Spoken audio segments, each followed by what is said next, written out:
ताईंनी सुद्धा सांगितलं, यांनीच सांगितलं आमच्या नावकऱ्यांनी, कॅन्सर तज्ञ आहे तुम्ही, कॅन्सरचे लय पेशंट नीट केलेत, पण आजच्या राज्यात लागलेलं कॅन्सर एकदा नीट करा ना, चांगलं जरा हाय पॉवरचे इंजेक्शन सापडतं का बघा जावं कुठेतरी.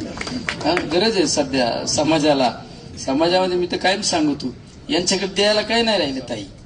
या राज्यामध्ये लोक विधानसभेच्या निवडणुकीत कर्जमाफी करू, हे करू, ते करू, बेरोजगारांना नोकरीला उतारा कोरा करू, आणि काय झालंय काय नाही. आता लोक विचारायला लागले, अतिवृष्टी झाली ना, अतिवृष्टीच्या काळात हे मंत्रिमंडळातले मंत्री फिरले, मुख्यमंत्री फिरले, लोकांनी विचारलं नका बोलू, ते उतारा कोरा करणार होते, त्याचं काय झालं, गप झाले, काय नाही करता आलं. मग आता आपल्याला डायव्हर्ट कुठं करायचं.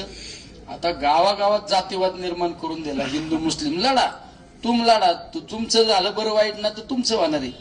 आता लय तुम्हाला हिंदू मुस्लिम दंगल घडवायचे ना तर तुमचे पोरं आणून घडवा ना दंगली. गुन्हे दाखल झाले तर तुमच्या पोरांवर गुन्हे दाखल होऊ द्या.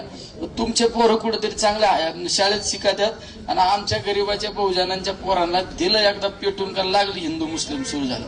आता त्याच्यातून भागारा. मग आपल्या 4-6 लोकांना काय करायचं, 4-6 मंत्र्यांना तुम्ही ह्या जातीचं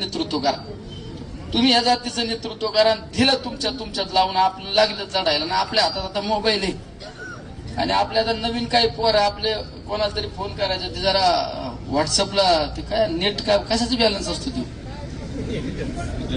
रिचार्ज जरा 10-15 रुपयाचं मारावं, जरा 10 रुपयाचं रिचार्ज मारून घ्यायचं. त्याने सुद्धा सांगायचं नरेंद्र मोदीने क्या किया.